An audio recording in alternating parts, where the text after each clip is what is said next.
Welcome to this episode of the Brush and Soap and Blade Podcast, where we look forward to shaving every day. Welcome to episode 69 of the podcast. My name is Rick DeWeese. I'll be your host this week. First off, Happy New Year. This podcast is going out a little bit late because so far my podcast has fallen on Thanksgiving, Christmas, and New Year's, and quite honestly, with everything else going on, last night I decided not to make a podcast, but to actually, celebrate a little bit, and so I'm doing the podcast today. I figured I had a day off. Why not? First off, we're going to do some letters. Then I'm going to give you a review of Cold River Soapworks Select Puro Fresco Soap. I'm going to talk a little bit about antique shops. And I found something. I'm going to talk about the treasure. And then just while I was searching for antique shops and visiting family and everything else, I did a little traveling and, I made a few notes. And so I'm going to share those notes with you on, highway driving.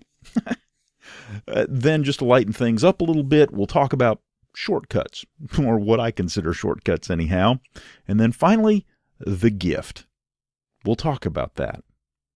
Anyhow, I would like to say first and foremost, Happy New Year. Are you going to make it a good one? What are you going to change this year to make things, different? Now, another thing that's interesting for 2015, since it is the new year, one of the things that I get from WordPress is, an annual report of all things for 2014. So, here we go. This is kind of fun. The concert hall at the Sydney Opera House in Australia holds 2,700 people. The Brush and Soap and Blade podcast blog was viewed about 29,000 times in 2014. If it were a concert at the Sydney Opera House, it would take about 11 sold-out performances for that many people to see it. I also uploaded 240 pictures. It's about 5 pictures a week. The busiest day of the year was April 23rd. The most popular post of that day was episode 32, What's Your Personal Brand? Now, it did take note that, yes, in fact, I do put out my blog every Thursday, so that was pretty cool. It talked about some of my most viewed posts. Cleaning Things Up, episode 16, a review that I did on Cavendish shaving soap, the interview with Chris Bailey, the interview with Con Kazanditis, and the interview with Chris Cullen. Also, the other thing that is most intriguing, everybody that looked at my blog post, they came from 71 different countries. Most visitors came from the United States, UK, and Canada. But there were 71 countries in all, which is really, really cool. Anyhow, I would like to say thank you for a wonderful 2014 and wish you and yours an absolutely spectacular 2015. Hope that all the blessings that are possible come your way, and thank you very much. So let's get on with the letters. One of the letters that I got was from David, and he sent me something, and it was very nice, and I sent him a letter back, thanking him as graciously as I could, because it was a very nice thing that he sent me. And he got me to thinking a little bit about what we're ending this podcast with. And so upon reflection, I have tried to do it justice, and hopefully I have. So, David, thank you very much for your letter, and I truly appreciate the gift that you have. And So for you that are wondering, you'll have to wait till the end of the podcast to find out what all that's about. The next one I got was from Brian, and he sent me this. Rick, sorry for the delay with the holidays and that nasty flu that's going around.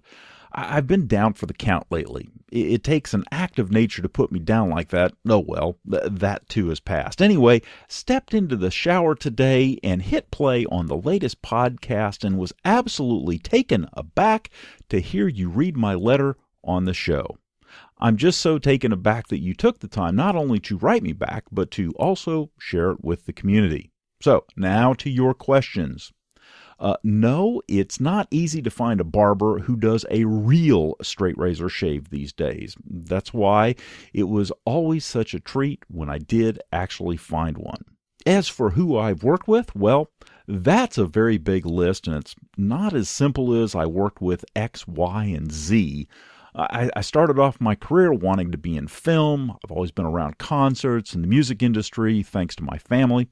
I got the opportunity to work on a reality TV show my senior year of college. I passed up graduation to pursue my career and ended up taking a job in northern part of Michigan at a private boarding school summer camp for kids that are the tops in arts. There, I basically faked it till I made it and became lead technician for the production crew. We handled all events, not only for the kids' performances, but also several shows a week for touring acts, from classical artists to chart-topping stars. It was a wonderful experience, and I was given for many, many years. Getting to enjoy watching these very gifted kids performing alongside some of the biggest performers in the world was a humbling experience. During my time there, I had the honor of doing sound for more people than I can honestly remember. Some of my favorites were B.B. King, Bobby McFerrin, Styx, Garrison Keillor, Jewel, and Josh Groban. To this day, I wish I could remember them all. While not in northern Michigan, I toured with my bread and butter show, a musical called The Mood. It's a 1940s big band musical review. It was a wonderful show with amazing big band swing dancers and so many talented singers and musicians. We toured all over the U.S. and the world, performing for people young and old alike. Turns out I bought my first bottle of shave oil while overseas in Australia. King shave oil. Love the stuff. It was a great show to be part of. It gave me the feeling of being able to help give back to those who came before me by preserving this almost lost style of music. After many years and becoming engaged to my now wife, it was time, to move on. And I took a few years and did some work touring with rock musicians. It was fun, but ended up getting a call from a friend who I had spent many years of my touring life alongside. She wanted me to come work for her in Cincinnati, so I did. Now, I work for a non-profit company doing sound and production for all the civic spaces they run. We put on free concerts 6 nights a week during the summer and have an ice rink during the wintertime. It's a far cry from the sleepless nights on tour, no more waking up in different cities every day, but it is so nice to now slow down and get to enjoy life a little. Well, talk to you soon. Well, Brian, thanks for the note. It is very, very intriguing and interesting to have been a sound engineer in so many different places and with so many different talented people. And it truly is amazing when you think about it, the people who have used the gifts that were given them to provide entertainment to so many and joy to so many. Good stuff. Brian, thanks for the letter. So prior to Christmas, I received a package. I received a Christmas present. I received a Christmas present from none other than Larry over at Cold River Soap Works. First off, I've got to say, I was moved and touched beyond words. I really was. I wasn't expecting anything. I wasn't anticipating anything like that. And so to have it show up was really a magnificent surprise. Okay, so, of course, it was difficult at best to wait until Christmas morning to open up the package. Well, I waited. It was hard. But I did, in fact, wait.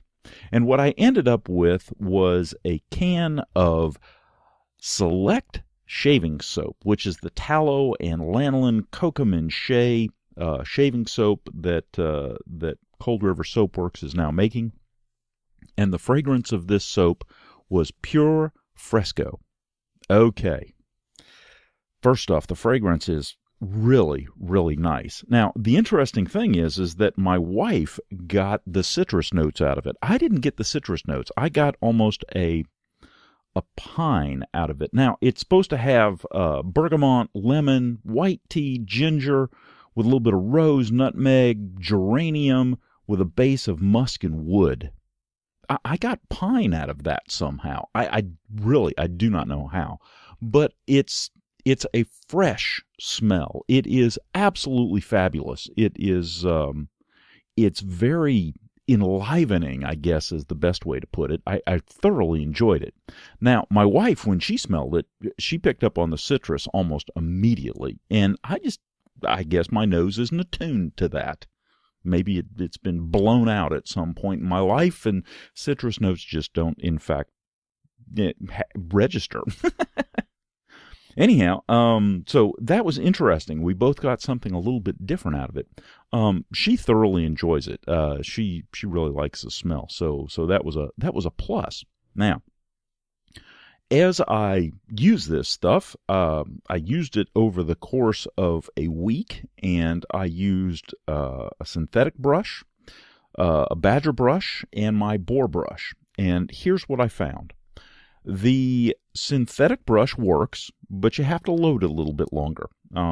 It's not a terribly hard soap, but I still had to load it longer than my other brushes, just to pick up enough of the product to create a really nice lather. Now, of course, in doing so, the lather is, well, fantastic. It really is. It's yeah, I used it this morning, and I'm here to tell you, you want to talk about an exceptional lather. And like 4 passes of exceptional thick lather. It was great. Okay, so with the synthetic brush, had to load a little bit longer. And again, I'm using a salsa bowl, 1 teaspoon of water, and, making my lather that way. Synthetic brush works, and works well. Okay. The badger brush. Now, the badger brush that I'm using is a little Voltex travel brush. It's a little bit smaller, but it's got a pretty decent knot on it, and it works well also. It works and loads a little bit better than the synthetic brush, the Plisson. But the lather that is generated, again, is, well, just fantastic. Now, the absolute best results as far as lather that I got in ease of use and everything else was with my boar brush, my Samog, either my 830 or my 1305. I predominantly use my 1305, again, because of the handle. But it loaded super fast, so I can only speculate that the backbone of the boar brush really helped get an adequate amount of this really good soap into the brush, and it lathered so effortlessly. It was almost like I was only doing half of the movements. Normally I would swirl it for, like 30 seconds to a minute, and it seemed like within 20 seconds, boom, there was the lather. And that was without putting any water in it. And then when I put a teaspoon of warm water in it, it's like boom, it's just it pretty much exploded. Now, I also was using my modified salsa bowl. So of course that's a salsa bowl where I take some 80 grit sandpaper and kind of roughen it up just a little bit. And between that and the boar brush, it really helped kind of explode the lather out of this thing. Okay, so shaving with it. Because the lather is so thick, It really is. I mean, even doing circular motions, you get a thickness of the lather, especially with my bore brushes, that is it's rather amazing, to be quite honest. Some lathers are kind of thin, and you got to paintbrush it a little bit. This was thick even with circular motions, and when I paintbrushed it, I mean, you're talking easily a good eighth of an inch thick lather that I had on my face and neck, which was really rather spectacular. I mean, and it was consistent. It was basically all over. It wasn't just one spot or just a couple. I mean, it was everywhere. It was that thick, and it maintained that thickness, like I said, through. This morning I had a 4-pass shave, and it maintained it every time that I lathered up. The other interesting thing that I've noticed that I do with some regularity, it's, I hate to say I'm in a rut, but, if something works, I like to think I keep doing it. But what I end up doing is I will rinse my face, lather, wait a minute, shave, rinse, step back after I've rinsed, dry my hands off, kind of take a breath, lather again, shave, rinse, step back, dry my hands off. It's just curious that I do that, and it's very much routine. I do it almost instinctively. It's just rather curious. So anyhow, this soap is, again, Cold River Soap Works. It's a select shaving soap. It's tallow and lanolin with kokum and shea. It is an excellent soap. It's got a real good feel afterwards too. It's very hydrating. It's just good stuff. I'm really, really impressed with it. I may have to get some in a number 1 just because, I really like that scent. But anyhow, there's my quick report. I would recommend it. It's good stuff. So the last couple days, I have been traveling all over the country, and as part of that travel, one of the things that I have enjoyed doing is visiting antique shops. Now, there are different ways to search for things in antique shops. One way, of course, is to do the quick and dirty way, where you walk up to the proprietor of the antique shop and tell him or her, I am looking for this. I am looking for straight razors, double-edged or single-edged razors, or axes or knives or anything like that. Where can I go? Who do I go? Where do you have that in your store or in your shop? Now, that's one way to do it, and yes, they're very helpful and all that, but that's not fun. Fun is when you walk in and they say, hey, are you looking for anything in particular? Well, I have a list, but I'm really just, part of the fun is just looking. Because for me anyhow, walking around and looking at all the things that they have is just intriguing. And there is a little bit of a cultural context involved in it as well. What I've noticed is that some things, and for this particular travel, I was in the Midwest, and for some of the things that I noticed that were on, at the antique shops for very reasonable prices are things that either don't show up at all in the antique shops where I live in the upstate of South Carolina, or if they do, they're very expensive. So it's interesting as you go to see that different areas, different, cultures, if you will, because there are different cultures within the United States, value certain things. It's also interesting to see what people have collected, because a lot of times people's collections will end up in antique shops. And so where one area might be an area where people collect, spoons, for example, the state spoons, or the spoons from the the different tourist attractions that you would see as you travel around the United States. And other places, you'll never see one of those because nobody ever collects those. But on the other hand, they collect salt and pepper shakers. And they have hundreds of salt and pepper shakers in their collection. And it's curious. Cast iron. There are certain cast iron things that I noticed, in this case, waffle irons, for example, where in the Midwest, they are very reasonably priced. And if I wanted to get a cast iron waffle iron, I would go to an antique store somewhere in the Midwest, or at least where I went on my travels this go around, and I would pick one up. Because down here in South Carolina, they are, well, a tad expensive. And so that was curious. I would not have expected it. I don't know if it's a situation where down here they're a little bit rarer.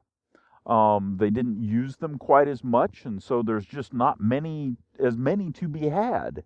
On the other hand, the big, huge cast iron pans, there were a couple there in a couple of the antique shops that I went in that they were asking outrageous prices for.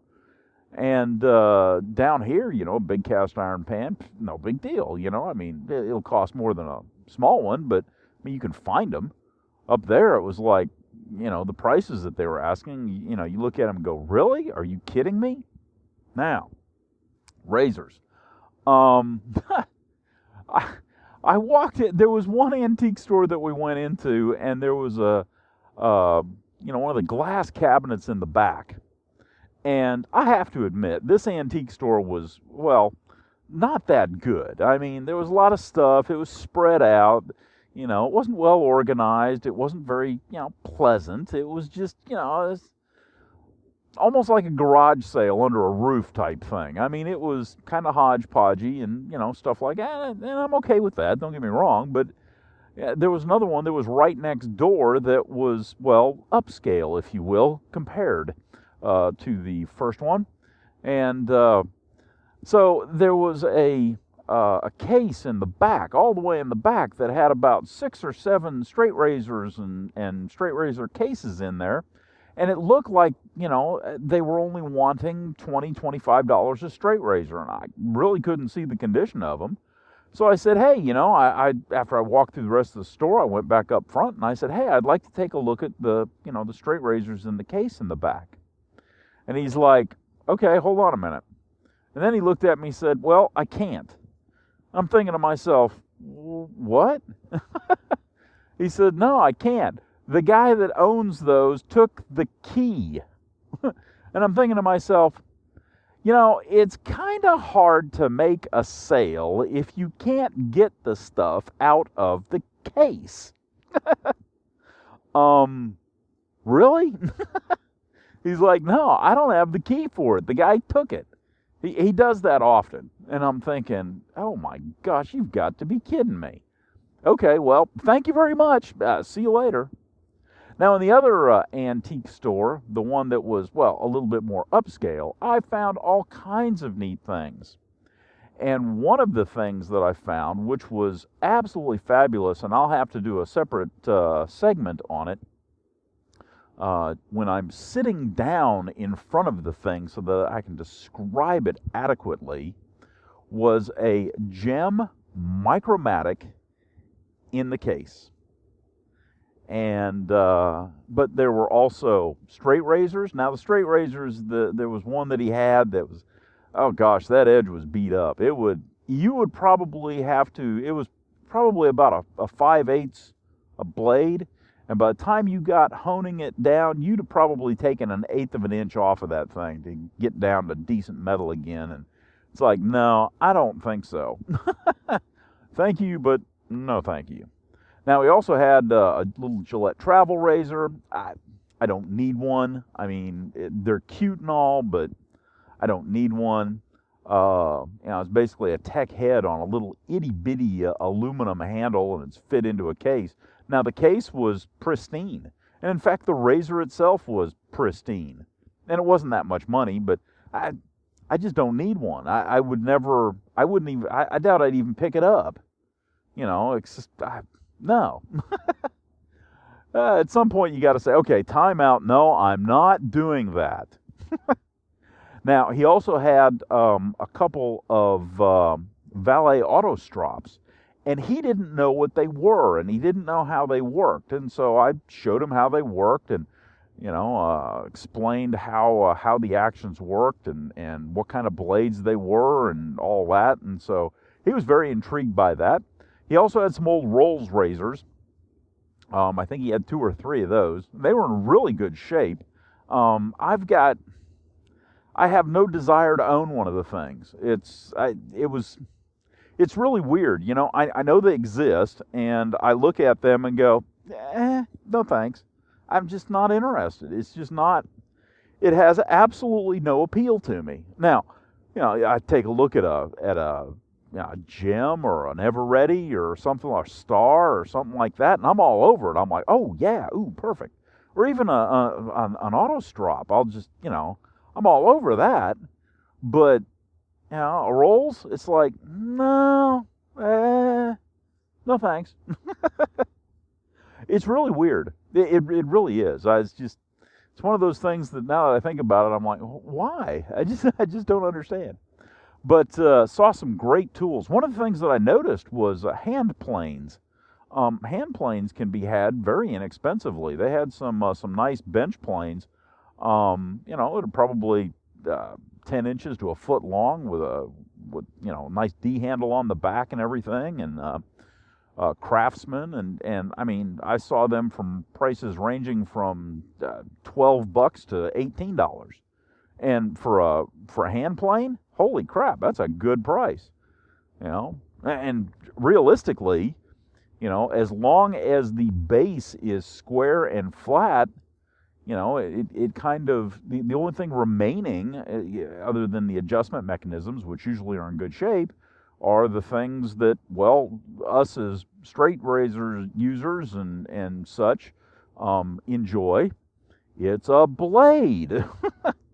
And if you can get a good, honestly, if you can figure out how to make a straight razor sharp or a knife sharp or an axe sharp, you're probably going to do a pretty decent job getting a chisel or a plane blade or something like that sharp as well. And so I was intrigued. I didn't buy one. I didn't pick one up. And when I go back, I may have to get one. Because, you can get them on eBay, and they're not a whole lot more expensive, but they kill you in the shipping. It's, to ship one of those, it's like $5 to $10 to ship one of those, just because of the weight, because they're solid cast in most cases. And so that was something that when I first looked at it, I was like, wow, I hadn't expected that. So I may have to go down to a couple more flea markets in this area, jockey lots, whatever, and see antique shops and see if they have them down here. But it was intriguing. Now, of course, I couldn't find any axe heads. So I couldn't find any axes in the few stores that I went to, but it was fun looking. And the other thing that I really like about it is that I go through these antique stores and it's like, oh yeah, I had one of those, or yeah, I played with one of those once, or yeah, my dad had one of those, or my granddad had one of those, or oh yeah, I know what that is, and I bet most people don't nowadays. And the only thing that could have been better is if my boys came along with me, because then I could show them things and point things out and ask them questions. But of course, they'd been in the car a while and didn't want to have anything to do with it. They just wanted to sit and just, chill out and do their own thing, which I understand. But, the antique stuff, that's kind of my gig. My wife enjoys it, which was really nice. And the fun thing is that I'd be walking along. She's like, "Dear, come here. They've got something over here you'd be interested in." And she'll point stuff out. And so that's really nice. I'm a blessed man. I mean, I really am. She supports my idiosyncrasies and my hobbies greatly, and I truly do appreciate it. But it was a lot of fun. It was interesting to see what people considered worthy of being in an antique shop in different areas and different regions of the country, because there are some slight differences. One of the things that I noticed, for example, is that in the antique shops in the Midwest, there were tools everywhere. Granted, no axes, but there were tools, hammers and wrenches and, the old Ford wrenches and things. They were everywhere. And for the most part, you don't find a lot of that in some places down here. So that was curious. It's almost like the antique shops were almost a man thing, instead of a woman thing. So, there may be a difference in who's shopping at those antique shops. Who are they? Who's their clientele? Who are they marketing to? So anyhow, just a quick note, if you will, on the fun of antiquing, junking, as it were, and some of the things that I noticed on my way. The prize of the holidays. During this holiday week, we did some traveling. During this trip, we stopped at a small antique shop. There were some nice things in that shop, more guy things than girl things. In one of the last cabinets that I looked in, I found my prize, a cased gem Micromatic clog-proof. Now, this isn't the ordinary cased set. First, the case is not the typical Bakelite box. This case is a beautiful burgundy leather-covered case with gold trim. Opening it up reveals a flawless satin cloth top with gem Micromatic prominently centered in red. The bottom of the case is red velvet. Pulling out the razor, I noticed something in it. At first, I thought it was a blade. My pet peeve. To my astonishment, it was an original piece of cardboard with hold razor flat against face and see that the blade rests under the two stop hooks. Okay, my heart is now beating out of my chest. There is also a wonderful gold-colored blade holder. Inside was another treat. First, there is a red piece marked special. It says, insert this gem reversible razor in razor, same as single-edge blade, on sale at all dealers. On the back it says, shave with number 1 edge for its full life, reverse blade and use number 2 edge. Inside this is the gem reversible blade in its factory wrapping, still sealed. Additionally, there are 4 gem Micromatic single-edge blades that say fit all gem razors, again, all wrapped and sealed. Okay, I tried to speak without my voice wavering. I'll take it, I mumbled, trying not to let my mouth fall open in front of the shop proprietor. Once he had rung me up and I was out the door, I broke out in a smile, and I haven't stopped smiling, especially as I look at the receipt, see that I was able to walk out the door with an undiscovered gem and possibly an unused gem at a whopping $12. And that's why I continue to hunt for treasures. So, we're driving down the interstate on the way to visit family, and during this trip, I made a few observations. For the most part, people in this country do a reasonable job driving. They're relatively polite and courteous. However, there are a select few that just absolutely need to be smacked. I can't say it any other way. I've driven in Europe, I've driven in Canada, I've driven in the United States. Wow.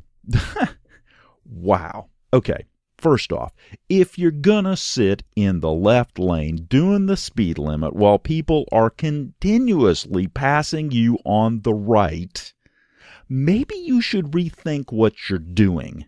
First off, you're creating a bottleneck because you're not allowing the left lane to be used for its intended purpose, namely passing. You need to get over or get off the road completely. The left lane should normally only be used as a passing lane. In this manner, the normal ebb and flow of traffic is accommodated and things will flow smoothly. By sitting in the left lane, you're not allowing this safety valve of normal traffic to exist. You're creating a dangerous situation. Additionally, it's been proven that the majority of traffic accidents occur when there are people that are driving at a speed that is 10% more or 10% less than the normal flow of traffic. If the normal flow of traffic is 75 miles an hour, even though the speed limit is less, you potentially need to speed up to prevent creating a dangerous situation. Or get over. Because when, through a combination of driving less than the flow of traffic and sitting in the left lane, well, first off, everyone is pissed at you. You may not care, and that's a topic for a different day.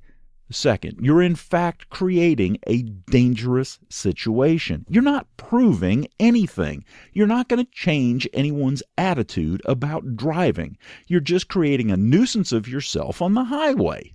Additionally, it brings the danger level up a few notches. This is one of the reasons we could never have a European-style Autobahn in the U.S. right now. We've got a lot of education to do. Okay. Merging. Oh my God. People, we need to learn how to merge and how to use on and off ramps.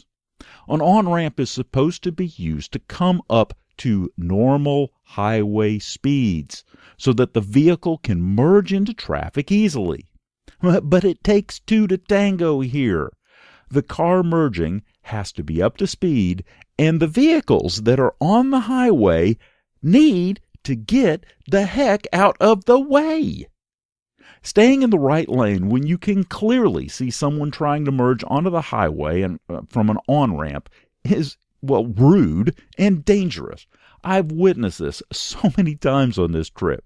It is dangerous because the merging vehicle may slide in regardless of speed or distance, thereby forcing vehicles on the highway to slow down quickly or change lanes quickly. And keep in mind, anything that you do quickly in traffic has the potential for disaster. If the vehicle doesn't merge into highway traffic because no one gets out of the way and ends up having to either slow down or stop, the vehicles behind it have to slow down quickly.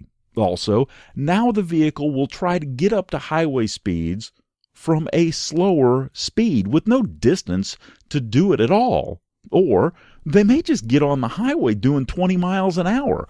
Remember that plus or minus 10% rule from above that we talked about? Okay. So how about this for something to think about? You see a person on the on-ramp. You know they will soon merge. You get over as you should, but you don't give any room for the semi-truck that was in front of you to get over. Well, congratulations. You've just screwed the guy trying to merge as well as a truck driver who would like to get out of the way so that he could maintain a constant speed and safe operation of his truck. And speaking of constant speed, another issue that is really causing havoc are people who cannot maintain a constant speed. There was one that was alongside me for almost 50 miles. Their speed fluctuated by plus or minus 10 miles per hour in each direction. Talk about annoying. Luckily, there wasn't any other traffic to speak of, but if there had been, well, you can guess. You can just imagine how much havoc that would have created. So the next time you're on the road, see if you can recognize these traits in others, and then just, for the sake of reflection, I mean, it is a new year and all, decide if you have any of these bad habits that could be improved upon in this new year. All right, so I am off today, and I am antiquing just a bit. There's a couple of shops that I haven't been to in a while, and so I decided that I would kind of, they're sort of kind of on the way of where I'm going, and so I will take a shortcut. I love shortcuts. You know, one time I was going out to, where was I going? Oh, I was going from Idaho to California, and I was in the Navy, and I was going from Idaho, where I'd been stationed briefly, to the naval base there in San Diego, and I took a shortcut through, well, Pennsylvania. It seemed appropriate at the time, anyhow. That was the nice thing back in those days when you would travel from duty station to duty station and throw a little bit of leave in there on top of it and just travel all over the place. It was kind of nice. It allowed you to visit and to see things that you wouldn't normally see, and really kind of increased the experience of being out on your own. Because for a lot of young men and women, being in the military service is the first time that they get out on their own, and so it's a good thing. Go out and see some stuff. Hopefully don't get yourself in trouble in the meantime. It's like somebody once said, don't do stupid things in stupid places with stupid people. And usually you will come out just fine if you avoid those kind of situations. But so I enjoy, shortcuts, and shortcuts that kind of meander into unknown places, and places that I haven't been before are something that I, look for. I almost search for those kind of shortcuts. So today I'm taking a shortcut that hopefully, if everything works correctly, will take me past a couple of antique shops that I haven't been to. And who knows? Maybe we'll find something out on the wild there that hasn't been seen by anybody looking for those particular things, specifically razors, because if the antique shop is not on the main road, off on the side somewhere in a small town somewhere, and one of those types of situations, hopefully the things haven't been picked through as thoroughly as some, and it may give the opportunity to actually find something. And we'll see. It should be interesting. I believe that everyone has a talent. Everyone has something that they're good at. This is a gift from God. Each of us has been blessed. Now the question is, are you using your gift? Let me tell you my story. I've always had a knack for listening to my own voice. Unlike most people, I don't get annoyed at the sound of my own voice in recordings. I believe this comes from when I was young. One Christmas, I received a stereo with an 8-track tape recorder. It also had a microphone. I could record stuff off the radio as well as off of records. I would play DJ for hours. I would make tapes of some of my favorite songs with a radio-type character in between them. I would then listen to them. I even had a small area in my room for this setup. It was my studio. This faded after a couple of years. However, as I grew older, I was involved in drama and the theater, and I really enjoyed those things. Others apparently liked it too, and asked me to do stuff with them. Now, I got distracted by all kinds of other things in my life around this point and abandoned these types of activities. As time went on, I reached adulthood, and there was a constant. People would come out of nowhere and compliment me on my voice. They would tell me things like, "You have a voice for radio." Now, this may very well be true, and I'm not trying to brag on myself. I'm trying to make a point.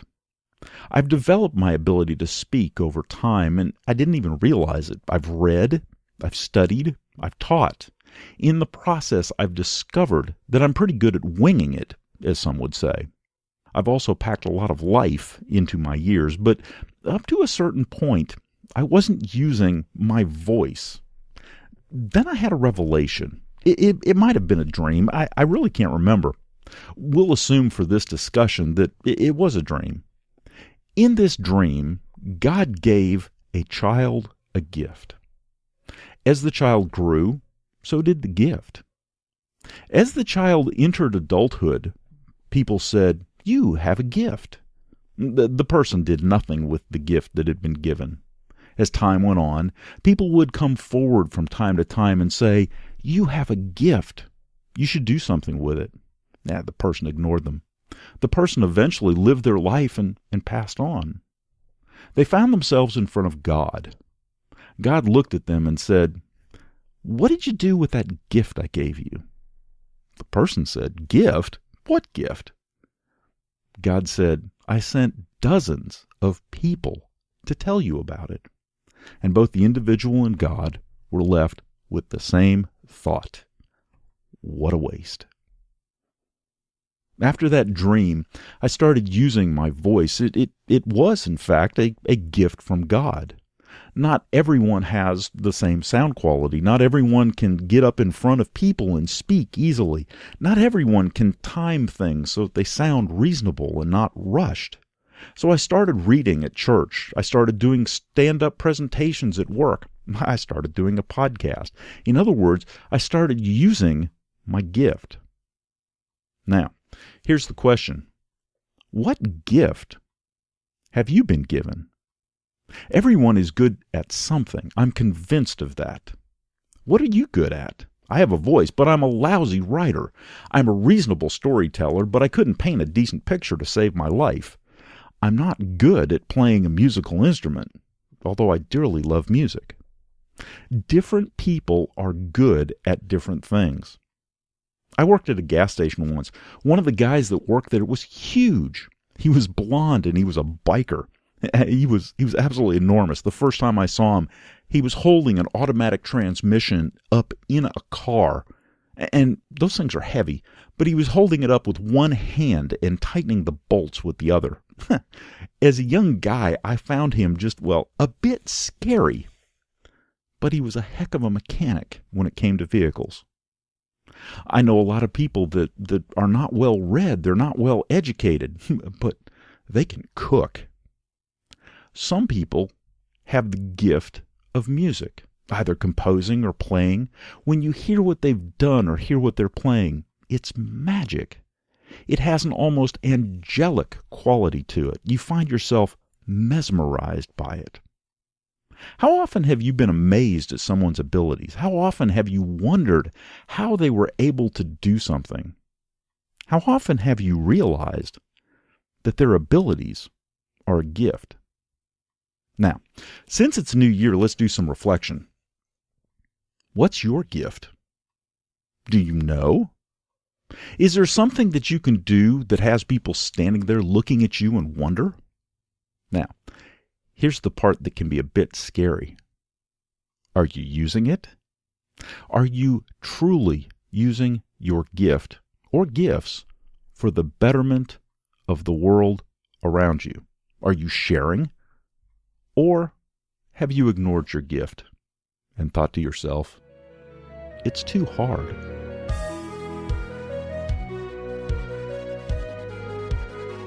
Well, that concludes this episode of the Brush and Soap and Blade Podcast.